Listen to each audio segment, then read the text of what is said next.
여러분 안녕하십니까? 경제현장 오늘 시작합니다. 한국 경제가 연속 8분기 성장세를 기록했지만 활짝 웃을 수 없는 건 우리 경제의 근간인 수출의 부진 때문이죠. 특히 중국 수출이 저조한데요. 오늘 집중진단에서는 비상 걸린 중국 수출 부진의 원인과 대책 다각도로 짚어보겠습니다. 유튜브 실시간 댓글로 의견 주시면 토론에 반영합니다. 경제현장 오늘입니다.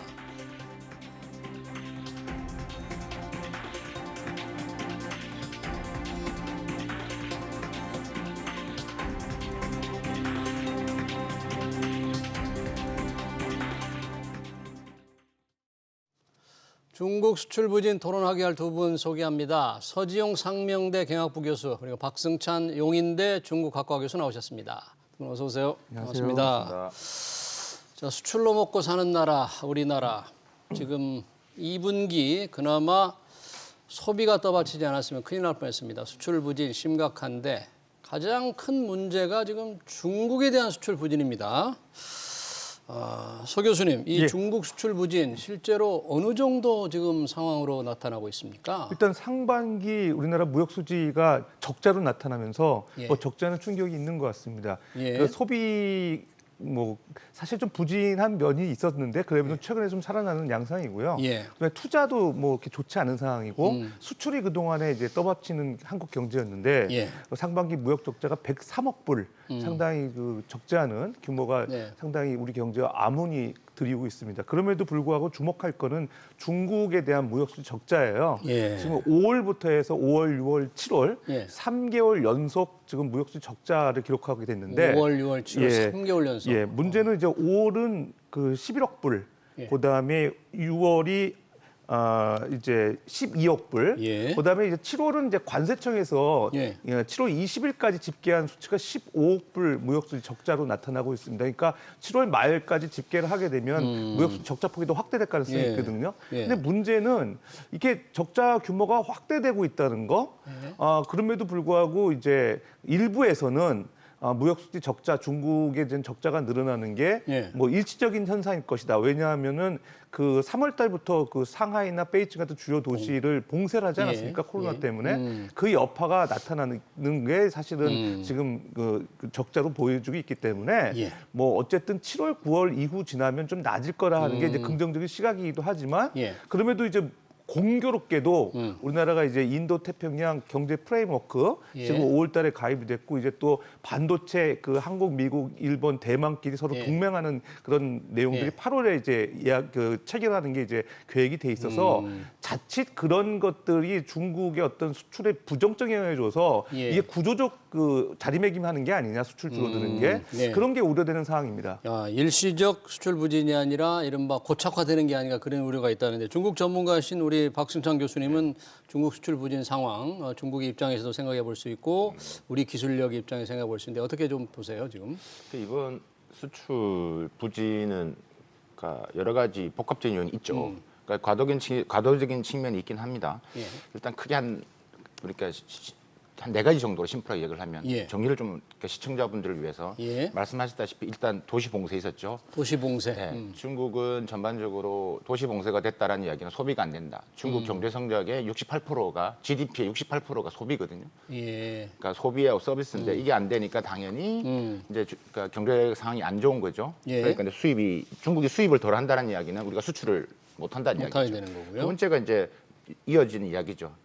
그뿐만 아니라 전반적인 글로벌 이슈, 지금 우크라이나 사태, 이런 전반적인 이슈, 그다음에 인플레이션이 있다 보니까 중국 경제가 계속 하방을 하게 되고, 그러니까 그런 이제 하방 부분들이 이제 데이터에서 보다시피 제가 아까 말씀드렸다 수출이 중국이 지금 전년 동기 대비 지금 상반기만 보더라도요, 계속 지금 그 증가폭이 수출 대비 지금 줄어들고 있습니다. 그러니까 수입이 우리나라한테만 대한국 수입이 줄어드는 게 아니라 전반적으로 다른 나라한테 수입도 지금 줄어들고 있다라는 부분들. 세 번째가 이제 세 번째, 네 번째가 조금 이제 구조적인 문제입니다. 세 번째가 이제 한중간 무역 구조의 구조적인 문제. 무역 구조. 이게 이제 우리나라가 한국과 중국 간의 그 가공무역 형태의 중간재 대중국 수출 구조거든요. 그러니까 예를 들면 2017년도에 우리가 대중국 그 수출, 그다음 중국 입장에서는 수입 증가율이 있죠. 그게 우리가 중간재가 그 비중이 한 50.3%를 차지했다면 중국 입장에서 2021년도는 거의 50.3%, 21.7% 떨어졌습니다. 그러니까 이제 중간재를 하는 비즈니스 방식의 공장들이 많이 빠져나오면서 이런 형식이 전반 구조적으로 지금 무너지고 있다. 네 번째가 이제 어떻게 보면 가장 이게 고착화되는 문제, 중국 산업의 굴기죠. 산업의 굴기, 산업이. 예. 그러니까 오늘도 뭐 이런 얘기도 많이 예. 나누겠지만 중국 정부 보조금으로 인해서 많은 산업 영역에서 지금 예. 올라와 있기 때문에 네. 지금 우리 대한민국을 먹여 살렸던 10대 품목 중에서 거의 뭐 한 디스플레이 일부 그다음에 반도체를 제외하고는 탁탁 떨어지고 있는 추세. 이게 지금 앞으로 지금 계속 갈 것 같다. 그래서 우리가 착시 현상이 있다. 사실 우리가 대중국 수출은 반도체를 빼면 계속 적자를 보는 구조로 가고 있었다. 반도체 빼면? 네, 반도체를 빼고 있었다. 그게 이제 그걸 드러내고 보면 예전부터 그런 일이 있었고 그게 지금 그 통계로 나오기 때문에 이게 이제 반도체를 막았는데도 착시 현상이 있었는데도 전반적으로 떨어지고 있다는 것은 점점 심해지고 있다. 물론 이게 단기적인 이슈지만 예. 향후에는 이게 좀 더 고착화될 가능성이 매우 높다라고 볼 수 있을 것 같습니다. 말씀은 들을수록 좀 더 걱정이 되네요. 그러니까 봉쇄 때문에도 우리의 수출이 줄었을 텐데 그것만이 아니고 지금 보니까 중간재 우리 수출 줄고 또 산업의 중국 굴기 이것 때문에도 이게 만약에 계속된다면 고착화된다는 얘기인데 역시 중국이 우리를 수입하는 것은 중국의 경제 상황이 또 굉장히 안 좋기 때문일 것 같은데요. 중국 경제 상황도 아주 지금 둔화되는 속도가 굉장히 빠른 거죠, 지금. 그렇습니다. 이제 그 생산이 이제 가동 중단이 되다 보니까 당연히 GDP에서 차지하는 비중이 높은 그 중국 입장에서는 뭐 소비가 잘 안 되고 그러면서 경제 성장이 둔화되는 건 이제 불가피한 거고요.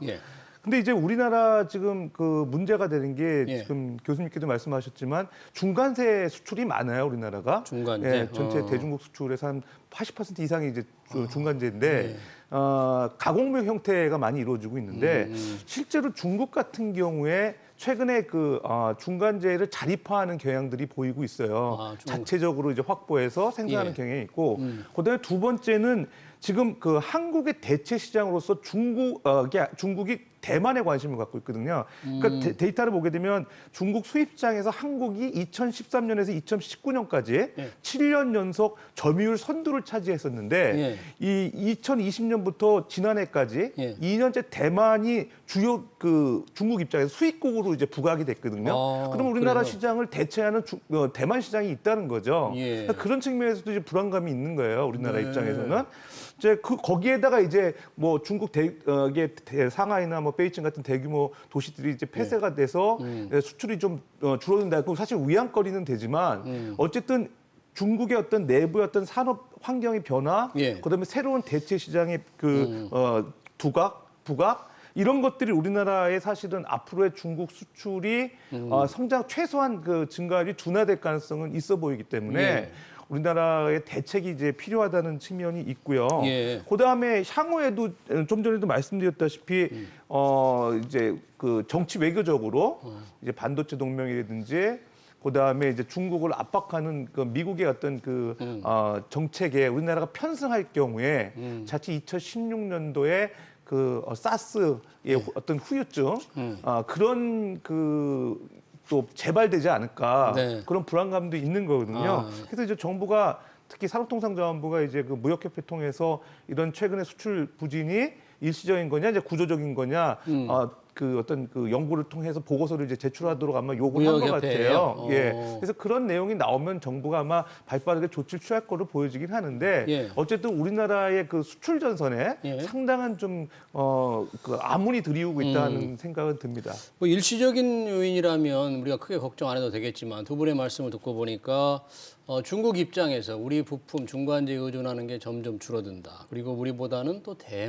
새로운 대만이 첫 번째 수입국이 되고 있다. 저는 대만은 이슈가 조금은 핵심으로 보기에는 지금 우리가 지금 전체적으로 데이터를 보시면 우리가 수출이 줄어드는 게 무선통신기기, 정밀기기, 컴퓨터 주변기기 이런 것들이거든요. 무선통신기기 수출 감소했을 때 무선통신기기, 정밀기기, 컴퓨터 주변기기 이게 우리가 수출을 많이 했던 겁니다, 중국에. 근데 이런 부분들을 그럼 누가 가져가느냐? 누가 대신 그럼 어느 나라가 가져가느냐라고 봤을 때 그럼 아까 말한 대만도 있을 수 있고 중요한 건 일본이죠. 그러니까 대만과를 비교를 떠나서 저는 이제 일본과를 좀 우리가 비교를 좀 해볼 필요가 있다. 그러니까 우리의 자리를 많은 제품군에서 일본이 우리 자리를 자꾸 야금야금 챙겨가고 있다는 이야기죠.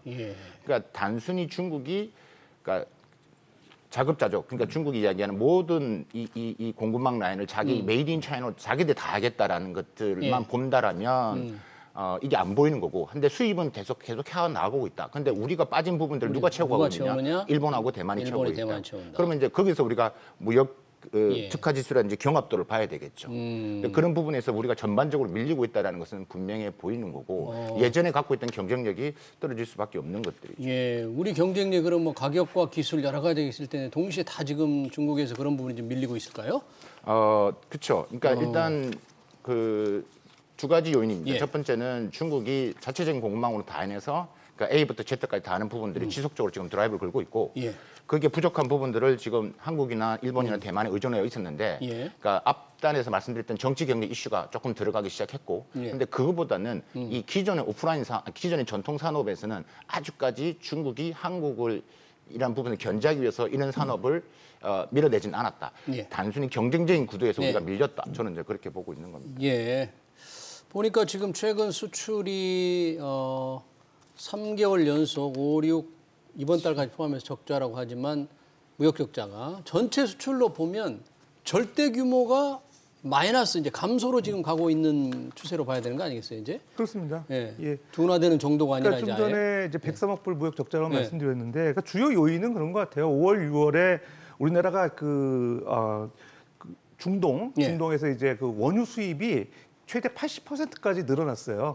그런데 수출은 반면에 5월에 이제 약 49% 증가한 데 이어서 6월에는 한 자릿수 8%밖에 이제 증가를 안 했거든요. 네. 그러니까 상대적으로 수출은 뭐 어느 정도 증가는 했지만 그보다 훨씬 많이 수입이 늘어나면서 예. 이제 무역 수지 적자가 발생한 거죠. 그러니까 이런 것들은 사실은 에너지 가격이 좀 안정화되고 원유 단가 이제 원유 도입 단가가 낮아지게 되면 네. 어느 정도 이제 무역 적자는 완화될 수는 있지만은 수출이 이제 부진하다는 거는 사실 주지의 사실이거든요. 예. 근데 우리나라 문제가 쏠림 현상이 있는 거죠. 특히 반도체 같은 경우는 중국의 우리 수출 64%를 이제 집중적으로 하고 있거든요. 반도체? 전체 우리 반도체 수입 예. 수출하는 것 중에. 예. 그러니까 한 국가의 과반 이상의 어떤 수출을 하는 국가에 차질이 생겼다. 그러면 사실 우리나라가 그 수출 전선에 사실 비상이 걸리는 거거든요. 그러네요. 그러니까 이런 것들 수출 다변화를 노력을 오래전부터 하긴 했는데 그럼에도 불구하고 쉽지는 않은 문제인 것 같아요. 그래서 지난 정권에서도 이제 동남아시아 쪽에 많이 공을 들이긴 했는데 네. 뭐 컴퓨터 주변 기기라든가 기타 IT 쪽 수출은 많이 늘어났지만 반도체에 대한 수출에 대한 비중은 많이 줄지 않았어요. 네. 중국의 의존도가 높고 그러니까 그 문제가 사실 심각한 문제인데 네. 최근에 또 이제 아까도 말씀드렸죠. 미국이 뭐 이제 한국, 대만, 일본 우리나라 4개 국가들이 소위 말해서 이제 반도체 동맹이라 그래가지고 이제 공급을 주로 하는 그런 국가들끼리 뭐 협업을 하겠다. 칩4 동맹. 칩4 동맹이라고 얘기는 하는데 예. 뭐 어쨌든 공식적인 그런 언급을 하고 있고 예. 8월달에 이제 출범을 한다고 하면 중국이 상당히 그 사안에 대해서 신경을 쓰고 있거든요. 그리고 우리나라 약점 분명 알고 있습니다. 우리나라 반도체 수출 60% 이상을 하고 있는데 예. 사실 그런 쪽으로 이제 중국을 좀 따돌리는 형태의 내용들이 공공연하게 나온다고 그래서 중국이 이제 불쾌함을 감추지 않을 가능성이 있거든요. 예. 그런 것들도 좀 경계할 사항인 것 같습니다. 지금 뭐 기왕의 칩4 동맹 반도체 4개국 미국이 주도하는 미국, 일본, 한국, 대만 이 동맹을 말씀하시니까 우리 박 교수님 보시기에는 이런 게 지금 구체화돼서 중국을 따로 왕따 시킨다? 뭐 이런 표현이 맞을지 모르겠습니다만 그런 움직임으로 지금 확실히 가고 있는 겁니까? 가야 됩니까? 그렇게 우리가? 요즘 가장 많이 듣는 질문 중에 하나입니다. 많이 하고 매체에서도 그렇게 저도 많이 인터뷰하고 칼럼도 쓰고 했었는데 일단 그 미국이 지금 이야기하는 이 프렌드 쉐어링이라는 게 프렌드 쉐어링. 그죠? 예. 그러니까 같이 동맹끼리 같이 이제 공유를 해야 된다는 게 프렌드 쉐어링인데. 예. 근데 이게 이제 프렌드 쉐어링이 맞는지는 잘 모르겠습니다. 왜냐 그러면 이런 거죠. 만약에 중국에 반도체 투자를 하고 확대를 하면 미국에서 돈 안 줘 이런 거거든요. 중국과 가까이 가면 돈을 안 주겠다라는 것들이잖아요. 지원 안 해준다. 반도체 혁신법만 보시면 그런 거거든요. 미국의 반도체 혁신법. 그게 지금 가장 이슈이기 때문에. 그렇죠. 중국에 투자하면 돈 못 줘. 돈 못 주겠다. 근데 핵심은 이런 표현 안 쓰지만 그 지금 법안이 지금 간단히 말하면 그거네요. 그쵸? 삼성전자 너 중국에 더 투자하면 너 미국에 투자해도 우리 세제 지원 없어 이런 거잖아요. 이런 거잖아요. 그러니까 지금 인텔이나 지금 뭐 자체 로비를 하고 이거는 뭐 한국 미 삼성뿐만이 아니라 인텔이라든지 퀄컴도 마찬가지고 다 해당되는 부분이기 때문에 좀 자체적 로비를 한다든가 혹은 중국 지금 공산당 자본과 미국 월가의 자본이 결탁을 해서 미 정가를 지금 뭐 설득을 한다든지 이런 작업들이 지금 긴밀하게 아마 진행되고 있을 겁니다. 미국 기업들이 그 월가 자본과 지금 공산당 자본 간에 흔히들 말하는 이게 합쳐져서 그래서 지금 이런 부분에서 우리가 지금 기업들은 사실 이번에 투자를 하는 부분에서 미국이 520억 달러 지금 한다는데 거기에 대해서 삼성이 가장 큰 혜택을 받을 것이다. 맞는데 그러면 급부적으로 지금 이 조건부가 딸려가는 거죠. 그러면 우리가 지금 삼성이 전체 매출에서 지금 삼성전자에서 지금 아시다시피 디램 부분에서 중국이 차지하고 있는 볼륨이 한 30% 정도 됩니다. 30%? 부분 되고 SK 하이닉스 같은 경우는 뭐 지금 비중 자체 생산 비중도 한 40% 이상 넘어가는 거기 때문에 자 이런 상태에서 기업들은 매우 지금 곤란스러운 상태죠. 자 다음 달 8월 말까지 지금 결정을 해라라고 지금 동맹 참여 여부를 8월 말까지 결정해라. 자 그러면 이게 좀 달라지는 겁니다. 미국이 생각하는 이게 경제 안보 동맹인데 결국은 미국이 생각하는 치포 동맹, 경제 안보 동맹과 우리가 생각하는 건 다릅니다. 우리는 뭐냐면 이런 것들이죠. 우리는 윈윈 게임을 하려고 하는 겁니다. 우리는 미국과도 해서 얻어야 됐고, 그렇죠. 근데 지금 미국이 생각하는 것은 결국은 제로섬 게임을 하자는 것 같습니다. 특히 지금 다른 분야는 힘들어지니까 제한적이니까 반도체 지금 중국이 제일 약한 게 지금 반도체 아니겠습니까? 그렇죠. 반도체 팔다리를 다 끊어놓지 않으면 못 따라오게 하려고 지금 뭐 인공지능이나 다른 분야에서 지금 올라오고 있는 것을 어떻게 막겠느냐. 그래서 지금 지금 시선이 안 맞는 거죠. 지금 우리는 지금 윈윈 게임 미국도 당연히 얻으려야 되고 중국에 지금 우리 공장도 기업도 있고 우리 시장이 크게 있으니까 이 기업들 나중에 어떻게 될 겁니까? 이거 나중에 문제 될 수 있잖아요. 그렇기 때문에 이게 윈윈 게임이냐 제로섬 게임. 그래서 이런 부분에서는 이런 구도로 가면 되는데 미국이 설계한 치포 동맹의 형태로 가면 안 되고 우리가 역설정을 다시 해야 됩니다. 그러니까 우리에 맞게끔 다시 설정을 제안을. 근데 그 원칙은 기업과의 협업을 통해서 논의를 해서 전달을 해야 되죠. 그럼 이런 말을 합니다. 많은 전문가분들이 매체를 제가 보니까 이런 분은 일단은 무조건 가입해야 된다. 지난번에 양향자 의원 국힘 반도체 특위위원도 오셔가지고 가입하라 해야 된다. 우리 기술이 맞습니다. 중요하다 이렇게 얘기해요. 맞는데 안 하면 어떤 논리냐면 반도체 우리가 말하는 이 원천 기술은 미국이 갖고 있습니다. 그거 없으면 우리 반도체 못 만들어. 못 만드는데 뭐. 자 그러면 우리 그거 안 한다고 미국이 원천 기술 안 줘? 안 줄 거야. 이렇게 안 한다는 거죠. 미국도. 왜? 지금 미국 입장에서는 경제, 지금 중국을 견제하기 위해서 지금 경제 안보에서는 한국이라는 나라가 매우 중요합니다. 그렇기 때문에 그걸 잘 활용을 해서 우리가 설계를 다시 해서 다시 역제안을 해야죠. 우리가 설계를 다시 해서 제안을 해야 근데 미국은 그렇게 될 건데 이게 많이 힘들다 그러면 두 번째 대안이 있습니다. 뭡니까? 대만도 지금 매우 까다롭습니다. 대만 아까 말씀하셨다시피 중국의 시장 볼륨이 엄청 큽니다. 차정 비중. 그럼 똑같이 이런 식으로 하면 미국 들어와서 그럼 미국 투자하면 돈 안 줘. 어떻게 할 거야? 그러면 그럴 경우 있기 때문에 연대를 해야죠. 대만과 또 우리도 연대를 해야 되고. 그런 식으로 방법을 찾아야 이거 해답이 쉽지 않겠네요. 어제 보니까 우리 SK 최태원 회장 백악관에 가서 바이든 대통령하고 영상으로 뭐 아주 친구처럼 이렇게 얘기를 하던데요. 그 정도로 미국이 가깝게 하면서 우리하고 잘해보자는데 우리는 윈윈. 박 교수님 하면 미국은 제로섬 선택하라 뭐 이런 것 같은데 우리가 어떻게 그걸 헤쳐나가야 될까요? 글쎄요, 미국하고 협업하는 건 중요하죠. 근데 이제 치포 동맹 좀 말씀드리면 좀 특징이 있어요. 예를 들면 지금 그 전 세계 반도체 강국들인데 우리나라 같은 경우는 지금 그 전 세계 디램 시장 점유율 SK 하이닉스하고 삼성전자가 70% 이상을 점유하는 그 메모리 분야의 강국이죠. 그다음에 이제 대만 같은 경우는 이제 그 전 세계 그 비메모리 관련된 파운더리 업체 50% 이상을 점유하는 TSMC가 있는 나라죠. 그다음에 일본은 전통적으로 반도체 그 부품에 들어간 소부장, 소재 부품 장비의 강국이거든요. 그다음에 미국은 지금 교수님 말씀하신 대로 기술력, 원천 기술을 갖고 있는 강국이란 말입니다. 그러니까 이 네 개 국가가 협업을 하게 되면 중국이 소위 말해서 그 반도체를 제대로 공급받기 위해서는 사실은 이 네 개 국가의 눈치를 봐야 되는 상황이에요. 그러니까 사실 경쟁력이 분명히 이 네 개가 합쳐지면은 네 개 국가 합쳐지면은 중국을 견제할 수 있다. 그건 사실 이제 네 개 국가의 이제 얘기고 사실 우리나라는 좀 다른 양상이거든요. 교수님 이제 윈윈으로 표현을 해주셨는데 일단 우리는 중국 수출 아까 반도체 60% 이상 된다고 그랬잖아요. 그러니까 사실은 중국이 아마 반도체 수출기를 막지는 않을 것 같습니다. 우리나라 공급을 받아야 되기 때문에 치포 동맹에 뭐 참여라든지 긍정적으로 하더라도 막지는 않을 것 같지만 아까 이제 대만 말씀드렸다시피 그 분명히 이제 대체 그런 수입선을 이제 확보를 하려고 하니까 수출길이 조금 더 둔화될 가능성은 있고, 네. 그다음에 또 부정적인 게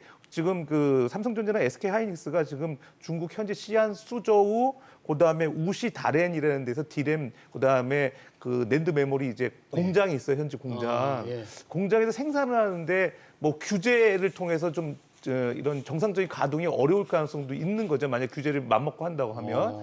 그런 문제들이 이제 예. 상당히 좀 우려되는 부분이고. 예.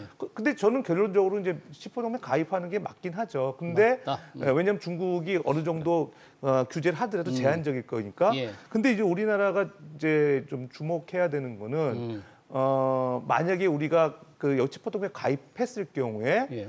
그 소위 말해서 이제 대만하고 협업을 했을 때 예. 주요 정보들이 공유가 되면서 우리나라의 그 어떤 그 반도체 관련 기술들이 이제 유출될 우려가 있지 않을까. 네. 예, 그런 좀 가능성이 있고요.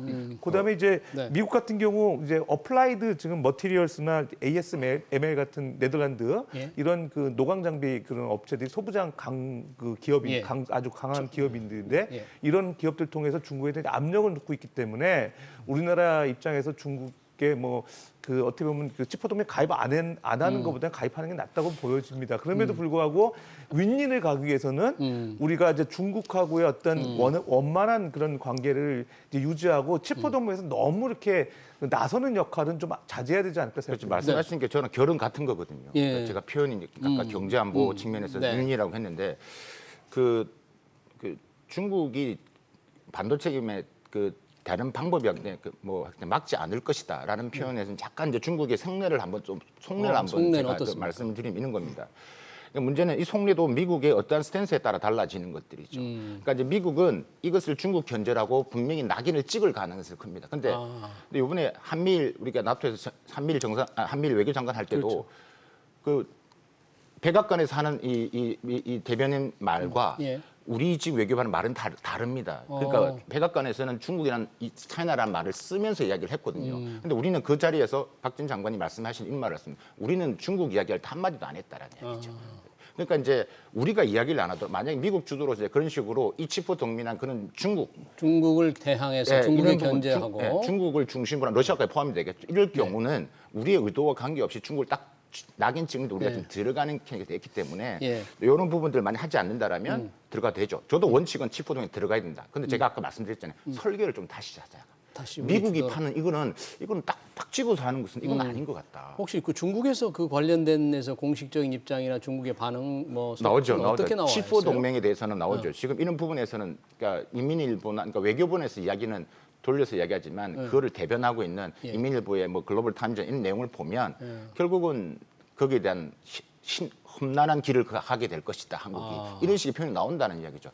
반도체는 만약에 중국이 필요하니까 안 막더라도 그 다른 산업군들은 우리가 사드를 보던 것처럼 갈 가능성이 매우 높다. 갈 가능성이 사드 2016년 그 사드 보복처럼 그럴 소지가 높다. 그렇죠. 그럴 가능성이 높다. 이게 지금 반도체만 끝난 게 반도체는 결국은 사이버 안보까지 갑니다. 그럼 안보는 결국 군사까지 갑니다. 군사 안보까지 갑니다. 반도체로만 보지 않는다는 거죠. 군사 안보로 미국도 그렇게 볼 겁니다. 그렇기 때문에 만약에 그게 설정이 우리가 그린 그림대로 간다라면 분명히 가는 게 맞다. 근데 지금 미국이 설계한 대로 딱 가는 부분에서는 나중에 우리가 더 잃어버릴 수 많은 게 있다라는 것들. 쉽지 않은 선택을 앞두고 있네요. 미국이 설계한 치포 동맹에 어떤 입장으로 대할 것인가. 일단 뭐 가입하는 게 참여하는 게 불가피한 것처럼 보이는데 어떤 형태로 하느냐. 그런 문제는 좀 더 협의가 필요할 것 같은데 얼마 전 이 중국과 관련해서 최상목 경제수석 참 발언이 그 주목을 끌었어요. 중국을 통한 수출 호황 시대는 끝나가고 있다. 좀 당연히 맞는 말 같은데 이 표현 자체가 수출 다변화를 해야 되니까 시장 다변화 좀 맞는 말이잖아요. 근데 굉장히 그 반응이 컸습니다. 이게 뭐 우리 미국, 중국을 거스르게 했다든지 뭐 그렇게 보셨습니까 혹시? 글쎄요, 이제 뭐 같은 표현이어도 아다르고 어다른 그런 표현인데 사실은 그 진단을 한 거죠. 우리나라 수출 구조에서 중국이 차지하는 비중이 큰데 주요 품목들 보게 되면은 이제 화장품 같은 소비재, 그다음에 이제 반도체 쪽에 대한 너무 집중이 이루어져 있기 때문에 결론적으로 우리나라 그 4분의 1을 차지하는 중국의 어떤 그 시장에 너무 예. 의존도가 높을 경우에는 이제 리스크가 좀 있다 이런 쪽으로 이제 자체 분석을 해서 결국은 시사하는 거는 이제 수출 다변화를 좀 지향해야 된다 이런 얘기인 그렇죠. 거죠. 그런데 이게 한 또 들기에는 예. 우리가 중국에 너무 의존한 경향이 이제 컸으니 예. 탈중국을 해서 예. 뭔가 새로운 시장을 이제 도모하겠다. 그런- 그게 이제 일반 경제 전문가가 얘기했으면은 뭐 아까 전자식으로 해석이 될 수 있지만 정부 관료가 이런 얘기를 했다는 거는 네. 정책의 의지로 보여질 수 있거든요. 아. 그런 측면에서 이제 오해할 수 있죠. 아, 그래요? 그러니까 예. 정확한 말씀이고 네. 이게 학자 입장에서 저희들이 이렇게 하는 이야기랑 그럴 수 있습니다. 학자 입장에서 그렇게 얘기할 수 있는데. 분석을 해서 탈중국을 우리가 지금 다 해야 된다라니. 근데 경제 수석이 이야기하는 무게감이라는 것은 엄청납니다. 그 말의 의미는 지금 빨리 중국 사업 다 접으세요. 나가면 안 됩니다. 이런 식으로 들린다. 그 기업이 그런 식으로 들릴 수도 있다. 그렇죠. 기업은 그렇죠. 혼동은 들리죠. 왜냐하면 저희 연구소 하는 부분 많은 기업 회원들이 있기 때문에 바로 피드백이 날라옵니다. 중국 가면 안 되는 거 아닙니까? 이제 가면 큰일 납니다. 그 정도로 반응이 야, 있었군요. 이걸 어떻게 이야기하나? 그럼 제가 한번 봤습니다. 이런 부분에 있어서. 그럼 중국의 좀 탈중국이 그러면 전 글로벌한 차원이냐? 그렇지는 않습니다. 2021년 작년에 보시면 중국에 투자한 기업이 외국계 기업이 6만 1,000개 정도 됩니다. 6만 근데 그건 잘 보셔야 돼요. 6만 1,000개가 새로 중국에 신설된 기업인데 6만 개가 되는 기업이 외국기죠. 거기에 제일 많이 한 나라가 독일이 제일 많이 했습니다. 독일. 예. 그러니까 전년 대비 거의 80% 이상 증가를 했습니다. 우리나라도 투자 안 한 거 아닙니다. 예. 우리도 미국도 했습니다. 예. 단 과거에 중국에 투자한 결이 다릅니다. 그럼 6만 개가 어떤 기업들이 갔느냐? 어떤- 주로 서비스 업종, 과학, 기술 이런 쪽 분야입니다. 그러니까 우리가 말한 제조에 기반한 공장을 만드는 투자는 확실히 줄어들었습니다. 줄고 그러니까 기술과 서비스 쪽에. 분야가 거의 91%입니다. 아, 우리나라가 작년에 중국에 투자한 게 거의 한 2,000개 정도의 기업이 투자를 했거든요. 예. 그러니까 거기도 이제 자본 투자라든지 여러 가지가 들어가 있습니다. 근데 그러니까 그냥 전체적으로 그냥 퉁쳐서 무조건 나와야 된다. 이런 식으로 하면 기업들은 혼란스러워질 수밖에 없다. 예. 그 와중에 미국의 아까 월가 자본들은 계속 중국에 지금 들어가고 있다라는 거. 자금 유입이 계속되고 네, 있어요. 계속적으로 말씀을 드리고 싶고요. 예. 한 가지 말씀드리면 네. 그래서 유럽을 통해서 다변화를 하려고 한다. 그래서 뭐 방산산업 이야기를 방산, 하는. 네, 근데 그거는 특정 산업이고 대부분의 우리 중소기업들은 관계가 없는 것들이거든요. 그다음에 수출 다변화는 아까 교수님 네, 말씀하신 네. 어제 오늘의 이야기는 아니다. 우리 기업들이 다변화를 못해서 안 하는 게 아니라는 거죠. 이윤을 창출하기 가장 좋은 시장을 찾아가는 게 그런 거기 때문에. 예.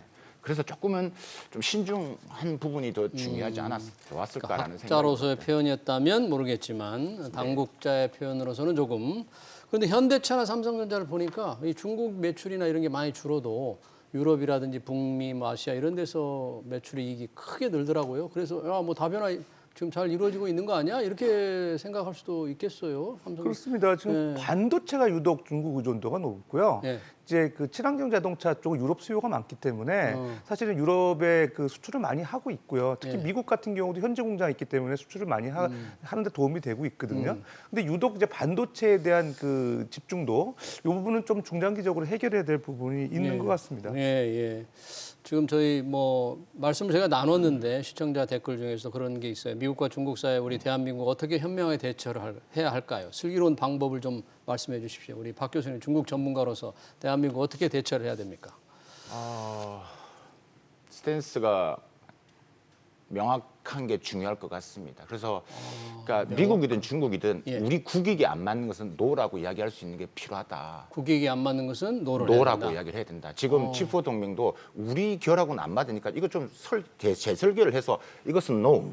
다시 한번 우리 기업들과 해봤을 때 이런 방식은 어때라고 정확하게 이야기를 해야 되겠죠. 그러니까 그런 무조건 지금 그러니까 이 경제 안보라는 예. 이슈를 가지고 전부 다 따라가는 식으로 하면 가장 힘든 것은 기업입니다. 힘든 건 기업입니다. 예. 기업은 이것을 가지고 평생을 해봤던 기업입니다. 우리가 예. 기업적인 면을 좀 생각을 해봤으면 좋겠다라는 생각이고 예. 제가 이제 표현을 쓴다면 진짜 용미용중을 해야 되겠죠. 미국도 이용하고 중국도 이용을 하는 용미용중이 필요하다. 예. 그래서 그런 우리 대한민국이라는 나라가 정말 대단한 나라입니다. 저는 항상 말씀 우리가 우리 자신을 너무 모른다. 우리나라가 정말 대단하거든요. 경제 10위권 안에뿐만 아니라 용미용중을 할 수 있는 우리가 상황이 됩니까? 됩니다. 됩니까? 네. 지금 경제력뿐만 아니라 지금 우주항공도 오르고요. 그다음에 미국이 우리를 보는 우리의 위치, 중국이 우리나라를 보는 위치가 얘들하고 다릅니다. 네. 근데 우리가 너무 우리를 좁게 볼 필요는 없습니다. 그만큼 강해졌기 때문에 두 나라 어느 나라도 한국 없이는 안 된다라고 생각합니다. 특히 미국 그렇습니다. 우리 지금 가장 필요합니다. 경제 안보에서 한국을 빼놓고 이야기할 수 없습니다. 그렇죠. 반도체 있기 때문에 지금 중국 입장에서는 마찬가지입니다. 때문에 그런 부분에서 우리가 더 강력하게 더 얻을 수 있는 좀 과감한 태도, 스탠스도 필요하다라고 말씀드리겠습니다. 네, 미중 간의 중간에서 고래 싸움에 새우등 터지는 게 아니고 중국과 미국을 동시에 활용하는 용미 용중 그런 제안으로 듣겠습니다. 네, 중국 수출 부진 그리고 미중 관계에서 한국의 처할 입장 토론 여기서 마치겠습니다. 지금까지 박승찬 용인대 중국학과 교수, 서지용 상명대 경영학부 교수였습니다. 고맙습니다. 감사합니다.